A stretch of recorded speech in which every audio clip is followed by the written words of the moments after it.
Hey guys, what's going on? Welcome back to a brand new tactics video, and today, EMERY'S 4-2-3-1. A bit different to your average 4-2-3-1, and it is a really fun tactic to use. If you do enjoy the tactics over on this channel, be sure to leave a like, subscribe, and click the notification bell so you never miss another upload. So, we're going to kick things off with the most challenging one of the three that we tested with today, and that is going to be Villarreal over in the Spanish division. And it wasn't a real standout season, to be honest with you. The other two tests we did do were a lot better, and one of them was also a similar standard of this team. But over in the Spanish division, we got a third place finish, which is bang on where they are predicted, or I think they actually might be predicted fourth behind, obviously, Barcelona, Madrid, and Atletico Madrid. So one placement above, only 2 points off that second place spot. But realistically, Real Madrid, Barcelona are always going to be the two powerhouses in this division. The only real disappointment would be the Spanish Cup going out against Getafe, which I'm not really happy about at all. The semi-finals was a close one. We lost the first leg, I believe, 3-1, and the second leg we won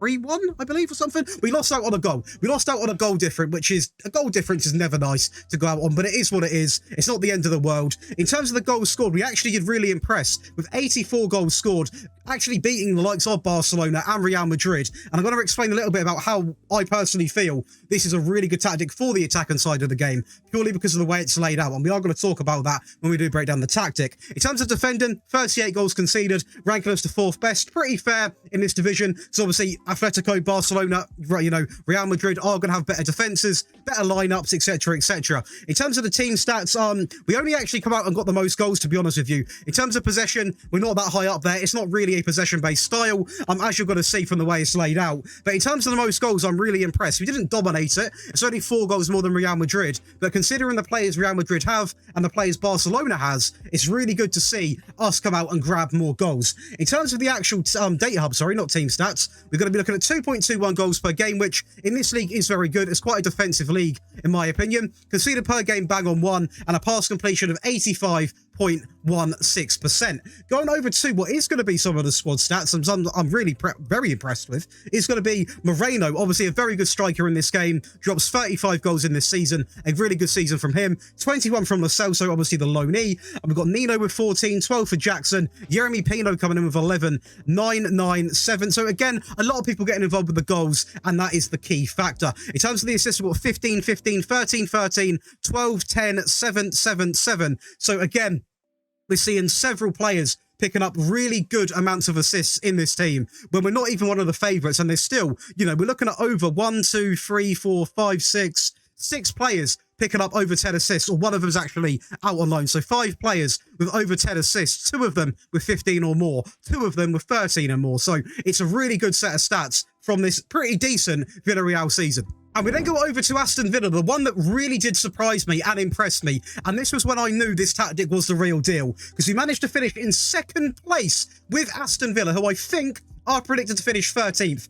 Absolutely incredible season from Aston Villa. Also getting to semi-finals of both English trophies. I don't think that's too bad either. I mean, we got knocked out by Arsenal, to be expected. Manchester United could have beaten them as we did in the league, but still, we're not going to complain. UCL football with Villa, 2 semi-final appearances. It's absolutely incredible. We scored 94 goals, ranking us the second best, and also the second best when it comes to goals conceded, coming in at 33. In terms of the league stats, we feature in 2 of them, and that is going to be most points per game alongside of the most shots for. If there's one thing about this tactic which I must say, it is not shy of taking a shot on target, and that is exactly what I like to see. At the end of the day, this is not a tactic that plays the most elegant tiki-taka based football, but it does have shots on goal, it does get you goals, and it defends really, really well. In terms of the data hub, we are going to look and go ahead at 2.47 goals per game, a little worse pass completion, which I'm not too fussed about, but what I am fussed about is the conceded per game is absolutely incredible. Less than a goal in the Premier League with any team below the top 6, I will happily take.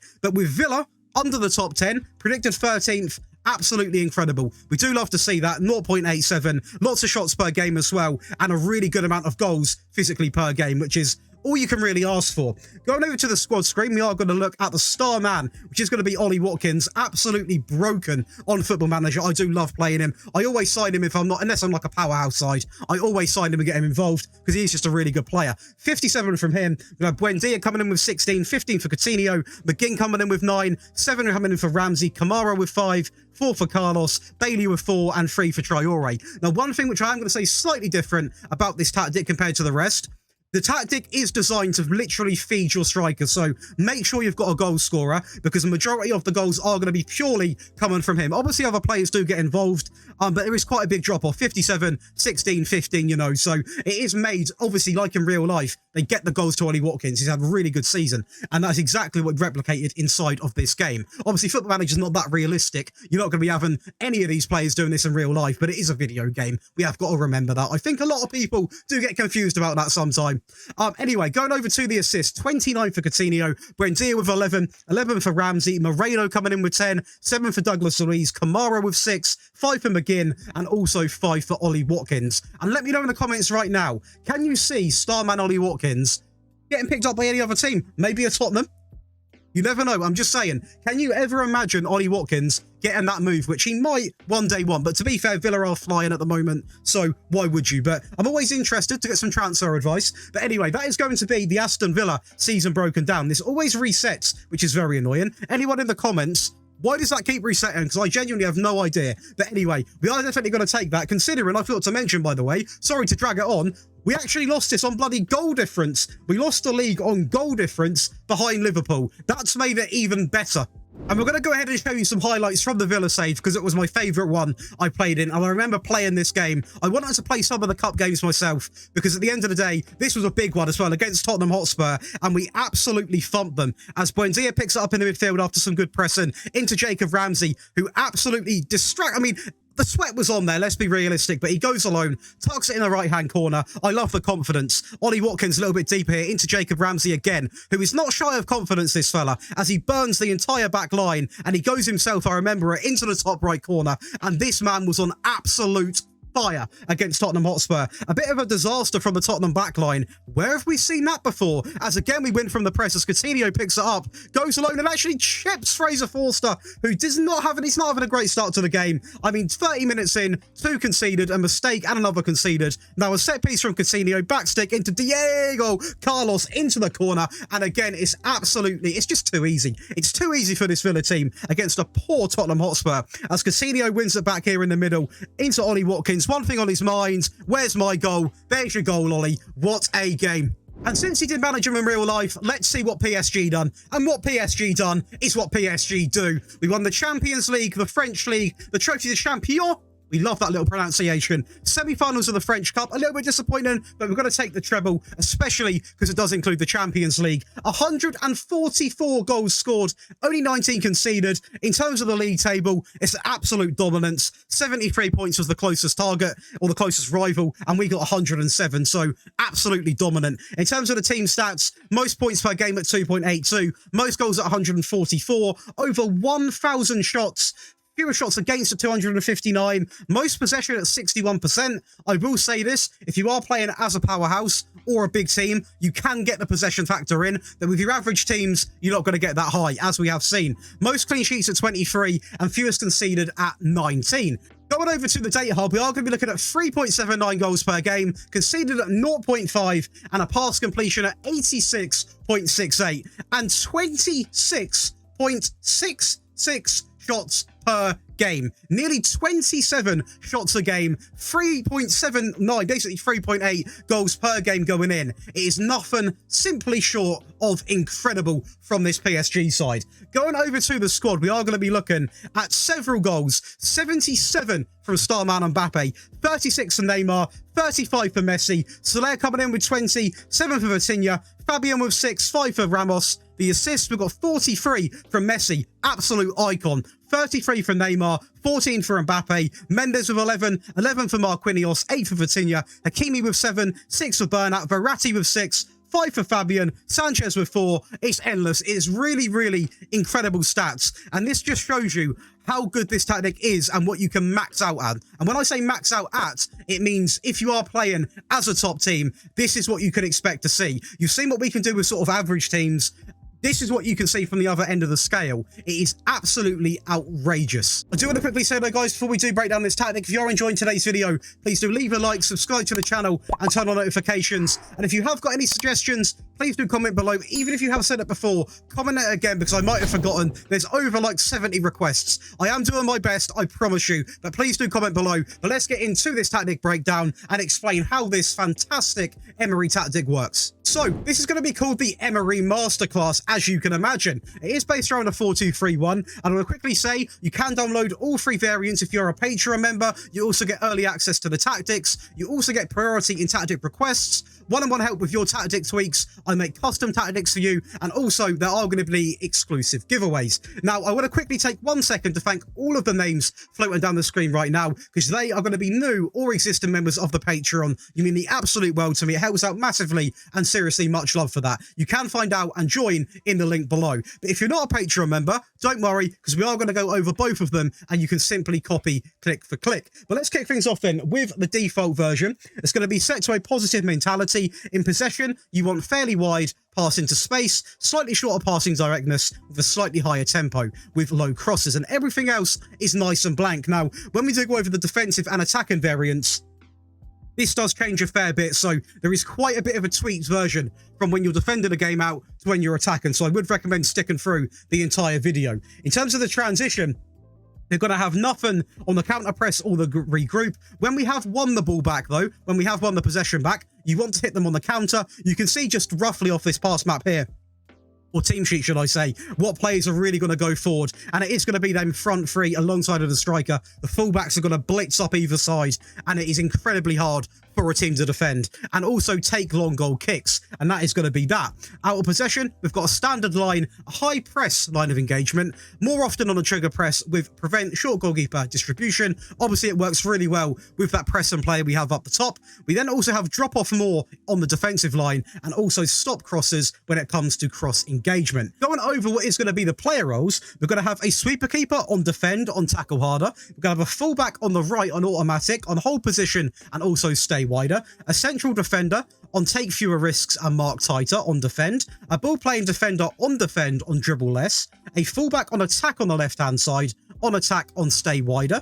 We then go over to the midfield where we have a DM on support, on nice and simple hold position, a volante on support on the default instructions, nothing special, nothing added to him, just a simple volante because it works really well. He gets the job done. Sometimes you don't need to add anything to him. But then go over to the front three, which makes this interesting, this tactic, because it is a 4-2-3-1, but it's very narrow. But what is also good about this tactic, on either side of these two here, they are sort of told to play wider, so it shapes up exactly like a 4-2-3-1 when the players are on the ball because they just spread wide. But actually, when they first sort of line up, it looks a lot more narrower, and that's the great thing about this system. It works really well. You can stack the midfield, but also you do drift out wide, and that's what makes it so different to pretty much every usual 4-2-3-1. On the right hand side, we've got an attacker midfielder on attack, run wide with the ball as we were just talking about, close down more and ease off tackles. On the left, we've got a shadow striker, believe it or not, on attack, on run wide, close down more and ease off tackles. Then in the middle, an advanced playmaker on the default instructions, nice and simple. So these two virtually are going to be your wingers, the attacker midfielder and also the shadow striker. This one's obviously just sort of your attacking playmaker, your advanced playmaker who creates the chances for the wide players, and also it's going to be the poacher. Rarely get to use this role, but very impressive how it performs on tackle harder and obviously on attack. And that is going to be the Emery Masterclass version broken down. But do stick around because these next two tactics are also very important. The first one's going to be defending. When you switch to this, if you are desperate to defend a game, 10-20 minutes left. And the attacking one is if you're going into a game a couple goals down on aggregate, or you're in a game you've conceded, you need a goal desperately. The first one is going to be the defensive variant. And as you can see, there are a few changes. We're going to talk through the player roles first. So the key things that obviously do change, we're going to have an attacking midfielder on the left-hand side on support, on dribble less, stay wider, close down more, ease off tackles and mark tighter. On the right-hand side, we're going to have an attacker midfielder on support on exactly the same. And just having these two players drop down a little bit more is really helpful because they're a bit closer to the two, obviously, these two players here. They're not too aggressive, and it just makes it more of a structural unit. Two in midfield, then we have a DM on defend, on tackle harder and mark tighter.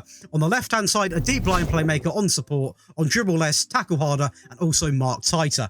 Then the fullbacks also get a little bit of a discipline session. Obviously, the instructions are going to be like this. So a fullback on the left, on support, on take fewer risks, dribble less, run wide, and stay wider. And right, we have a fullback on automatic, on take fewer risks, dribble less, stay wider, and tackle harder. We also knock the mentality down to balanced. In possession, we introduce time wasting is going to be set to frequently, dribble less, and be more disciplined. In transition, we're going to have slow the pace down. We also take long goal kicks because, you know, it will go up to one of these front four. And out of possession, a lower defensive line, a high press and line of engagement still, more often, prevent your goalkeeper distribution because we still want to have some form of pressure on the field, drop off more, and also stop crosses. But this is designed, I cannot stress enough, this is designed to switch to mid-game in the last 10 to 20 minutes. I would not recommend starting a game like this. I cannot see how it would possibly work. But it is really good to seal out games in the dying ends of the game. Going over to the attacking variant, a little memory refresher. This is the default one. The attacking one looks like this. So as you can see, again, a few changes. The front four stay exactly the same as the default because that is already quite naturally attacking. We do, however, opt for both fullbacks. They are going to be quite attacking now, or semi-attacking. They're going to be pretty much back to what they were, so no real point talking about them too much. But the real change is done in the midfield, believe it or not. A deep line playmaker on support, on more direct passes and close down more, and a volante on attack on take more risks, move into channels and close down more. And the real significant change is this role here. The deep line playmaker being told that he can, you know, be a bit more risky, more direct passing works fantastic because when we hit on the counter, you saw, typically it's going to be these front four and the wing backs bombing up the field. When you've got a deep line playmaker that has got the license to have a risk in him, that can play a long ball, you're going to see so many of these great runs getting fulfilled and getting used. And that, honestly, is absolutely incredible. To be honest, if you wouldn't mind switching it and not be 100% like Emery in real life, I would have a deep line playmaker in the actual first formation. That's what I'd personally do, but that is up to you. I'm just really passionate about deep line playmakers. They are absolutely incredible. We've got an attacker mentality in possession. We're going to obviously have a maxed out tempo and run at defense. They're the two big changes. In transition, we're going to have distribute quickly, counter, also alongside of the take long kicks. And out of possession, the high defensive line, the high press and line of engagement, maxed out the trigger press to much more often, and also prevent your goalkeeper distribution. And that is going to be all three of the Emery Master Tactics broken down. Honestly, one of my favourite 4-2-3 ones this stage of the game. This stage of the game is a little bit dead, I do know. That's why I'm trying to make different varieties of tactics. And that's why I love reading your comments as well, because hopefully there's some wacky ones. Like, I saw someone want a 2 at the back tactic, which I'm going to try, but that's going to be challenging. But if you guys have enjoyed today's video, please do leave a like, subscribe, and also turn on notifications. And I will see you on Monday for a bit of a special tactic.